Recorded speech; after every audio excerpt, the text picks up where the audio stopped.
O documento orzamentario que vén de ser aprobado en pleno contempla un investimento próximo ao 1.800.000 euros, que tendo en conta as actuacións divididas en dúas anualidades ascende a preto de 3 millóns. Entre os investimentos máis importantes destaca a reforma da Praza de Abastos, xa adxudicada por valor d'1 millón de euros, ou as actuacións en materia de saneamento nos lugares da Augalevada, Albariza, Usoño e o Couto. Acondicionamento da Praza de Abastos, que supón máis de 1 millón de euros de inversión. Esa obra está adxudicada xa na actualidade. Mantivéronse varias reunións ca empresa e cos praceiros, e empezará nas vindeiras datas.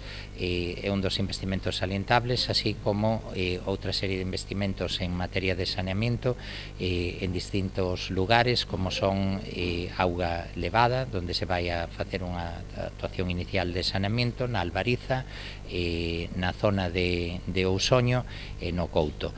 O alcalde destacou tamén as obras de pavimentación que se van a cometer en lugares como Gobre, a Barquiña ou Pereiro de Arriba, así como a mellora do Parque Infantil de San Lázaro. Súmanse tamén determinados investimentos de pavimentación na zona do Obre, Pereiro de Arriba, na zona da Barquiña, Barro, Santa Cristina e distintos puntos da localidade.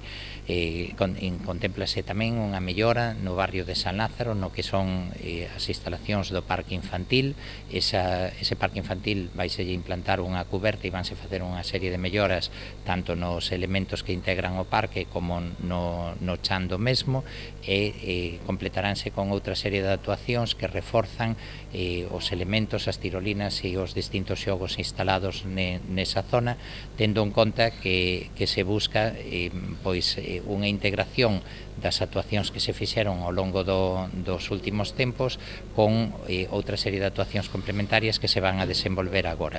Tamén se reforzan as partidas para melloras en centros educativos, o servizo de axuda no fogar ou a organización de actividades culturais e festivas como a feira medieval ou as festas de San Bartolomeu. O alcalde non entende o voto en contra da oposición cando se incorporaron moitas das propostas formuladas polos grupos.